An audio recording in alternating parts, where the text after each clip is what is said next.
ഈ ടിപ്പു സുൽത്താന്റെ പടയോട്ടം എന്ന് പറയുന്ന സമയത്ത്, അല്ലെങ്കിൽ ഈ ക്ഷേത്രങ്ങൾ വെട്ടിപ്പിടിക്കുന്നു എന്ന് പറയുന്ന സമയത്ത്, കൊള്ളയടിക്കപ്പെടുന്നു എന്ന് പറയുന്ന സമയത്ത്, ഏതെങ്കിലും വലിയ അല്ലെങ്കിൽ പ്രസിദ്ധങ്ങളായ ക്ഷേത്രങ്ങളിൽ ആചാരങ്ങൾ ലംഘിക്കപ്പെടുകയോ അല്ലെങ്കിൽ അത് നിന്നു പോവുകയോ അങ്ങനെയൊക്കെ എന്തെങ്കിലും ചരിത്രത്തിൽ രേഖപ്പെടുത്തിയിട്ടുണ്ടോ? ഇതിലിപ്പോൾ മലബാറിനെ സംബന്ധിച്ച് നമുക്കറിയാമല്ലോ. മലബാറിലെ ക്ഷേത്രങ്ങൾ എന്ന് പറയുന്ന ക്ഷേത്രങ്ങൾ കൈകാര്യം ചെയ്യുന്ന ബ്രാഹ്മണ സമുദായം, അല്ലെങ്കിൽ അതിനോട് ബന്ധപ്പെട്ട് അതിനെ അനുകൂലിച്ച് നിൽക്കുന്ന, അതിന് സഹായം ചെയ്തു കൊടുക്കുന്ന ഒരു വിഭാഗം, അവരുടെ എല്ലാം പലായനം വന്നപ്പോൾ തന്നെ സ്വാഭാവികമായിട്ടും അവിടെ ഉണ്ടാകുന്ന അനുഷ്ഠാനങ്ങൾ, ആചാരങ്ങളെല്ലാം തകർക്കപ്പെട്ടു. അതിൽ ഏറ്റവും പ്രധാനപ്പെട്ടത് നമുക്ക് പറയുന്നത് തിരുനാവായ എന്ന് പറയുന്ന മാമാങ്കം. നമുക്കറിയുന്നതാണ്, വളരെ സുപ്രസിദ്ധമായാണ് മാമാങ്കം എന്ന് പറയുന്നത്. ആ മാമാങ്കം എന്നേക്കുമായിട്ട് നിലനിന്ന് പോകുന്നുണ്ട്. അതായത് പിന്നീട് ഉണ്ടായിട്ടില്ല. കാരണം മാമാങ്കം നടക്കാനുള്ള സമയമായ സമയത്താണ് മൈസൂർ പടയുടെ ഒരു കടന്നുകയറ്റം ഉണ്ടാകുന്നത്. അതുപോലെ തന്നെ ഏറ്റവും പ്രധാനപ്പെട്ട ആ ഒരു കാര്യം മാറുന്ന പോലെ തന്നെ ഗുരുവായൂർ ക്ഷേത്രം നമുക്കറിയാം. ഗുരുവായൂർ ക്ഷേത്രത്തിൽ ടിപ്പു അത് ആക്രമിച്ച് കീഴ്പ്പെടുത്തുന്നില്ല, അല്ലെങ്കിൽ നശിപ്പിച്ചു കളയുന്നില്ല. കാരണം മതം മാറിയ, ഹിന്ദു മതത്തിൽ നിന്ന് ഇസ്ലാം മതത്തിലേക്ക് മാറിയ ഒരാളുടെ എന്താ പറയുന്നത്, അദ്ദേഹം അതിൽ ടിപ്പുമായി ബന്ധപ്പെട്ട് സംസാരിക്കുന്നു, അതിൻ്റെ ഭാഗമായിട്ട് ക്ഷേത്രം നശിപ്പിക്കുന്നു. പക്ഷേ ഈ ടിപ്പു കടന്നു വരുന്നതെന്ന് മനസ്സിലാക്കിയിട്ടുള്ള ആ വിഭാഗങ്ങൾ അവിടുത്തെ പ്രതിഷ്ഠ നമ്മുടെ അമ്പലപ്പുഴ ക്ഷേത്രത്തിൽ കൊണ്ടുവന്ന് പ്രതിഷ്ഠിക്കുന്നു. അങ്ങനെയാണ് രക്ഷപ്പെടുന്നത്.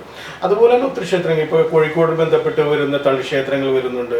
അങ്ങനെ ഒത്തിരി ക്ഷേത്രം മലബാറിൻ്റെ പല പ്രദേശങ്ങളിലും ക്ഷേത്രങ്ങൾ തകർക്കപ്പെടുന്നുണ്ട്, അല്ലെങ്കിൽ കയ്യേറുന്നുണ്ട്. അപ്പോൾ ഇതെല്ലാം പറഞ്ഞു വെക്കുന്നത് നമ്മൾ മനസ്സിലാക്കേണ്ട ഒരു കാര്യം എന്ന് പറയുന്നത്, ഹിന്ദുക്കളുടെ വലിയൊരു പലായനം മലബാറിൽ നിന്നും തെക്കൻ കേരളത്തിലേക്കുണ്ട്. 25 വർഷ കാലയളവോളം ഈ തെക്കൻ കേരളത്തിൽ താമസിച്ചതായിട്ടാണ് പറയുന്നത്. തിരിച്ചു ചെല്ലുമ്പോൾ ഈ പ്രദേശങ്ങളൊന്നും അവർക്ക് ലഭിക്കാത്തൊരവസ്ഥയാണ് ഉണ്ടാകുന്നത്. കാരണം പിന്നീട് വരുന്ന ആ വിഭാഗങ്ങൾ, മുസ്ലിങ്ങളോട് ബന്ധപ്പെട്ട് വരുന്ന വിഭാഗങ്ങളെല്ലാം അതിനോട് ബന്ധപ്പെട്ട് വരുന്നു. മാത്രമല്ല എന്നേക്കുമായിട്ട് രാജാവിൻ്റെ അധികാരവും നഷ്ടപ്പെട്ടു. ഞാൻ പറഞ്ഞില്ലേ, ശ്രീരംഗപട്ടണ സന്ധിയോട് ബന്ധപ്പെടുത്തി വരുന്ന ഒരു കാര്യത്തോട് ബന്ധപ്പെട്ടാണ് പിന്നീട് ഈ പറയുന്ന മദ്രാസ് പ്രസിഡൻസിയുടെ കീഴിലേക്ക് മലബാർ മാറുന്നത്. അപ്പോൾ രാജാക്കന്മാരുടെ അധികാരങ്ങളുമില്ലാതെ പിന്നീട് രാജാക്കന്മാർ, സാമൂതിരി എന്നൊക്കെ പറയുന്ന ആൾക്കാർ പിന്നെ ചെയ്യുന്നത് എങ്ങനെയാണ്, ബ്രിട്ടീഷ് ഭരണകൂടത്തിന്റെ സഹായം മേടിച്ചുകൊണ്ട് ജീവിക്കുന്ന ആൾക്കാരായിട്ട് മാറുകയാണ്. അപ്പോൾ എല്ലാ മേഖലയിലും, ഹിന്ദുക്കളോട് ബന്ധപ്പെട്ട് വരുന്ന എല്ലാ മേഖലയിലും ഈ പറയുന്ന രീതിയിലുള്ള മാറ്റങ്ങൾ ഉണ്ടായിട്ടുണ്ട്. പക്ഷേ ആ മാറ്റങ്ങളുടെ പിന്നിൽ ടിപ്പുവിനെ മാത്രം നമുക്ക് ചൂണ്ടിക്കാണിക്കാൻ പറ്റില്ല. ടിപ്പു മാത്രമല്ല കാരണക്കാരൻ. ടിപ്പുവോട് ബന്ധപ്പെടുത്തി അദ്ദേഹം ചെയ്യുന്ന കുറേ കാര്യങ്ങളുണ്ട്.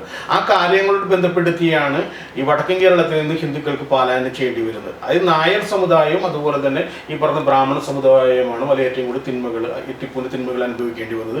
കുറേ ആൾക്കാർ അതിൻ്റെ കൺവേർഷൻ്റെ ഭാഗമായിട്ട്, നേരത്തെ നമുക്ക് പറഞ്ഞ പോലെ തന്നെ ഈ ചേലാകർമ്മത്തോട് ബന്ധപ്പെട്ട് വരുന്ന ഒരു പദം തന്നെയാണ് അതിനോട് ബന്ധപ്പെട്ട് വരുന്നത്. ചേല കലാപകാലം എന്നാണ് അതിനെ പറഞ്ഞു വെക്കുന്നത്, കേരള ചരിത്രത്തിൽ പറഞ്ഞു വെക്കുന്നു. ആ കലാപകാലഘട്ടത്തിൽ ഈ മതം മാറാൻ താല്പര്യമില്ലാത്ത ആൾക്കാരെല്ലാം കാടുകളിലേക്കും അതുപോലെ തന്നെ തെക്കൻ പ്രദേശങ്ങൾ ചേക്കേറുന്നു. അല്ലാതെ ഉള്ളവർ മതം മാറുന്നുണ്ട്.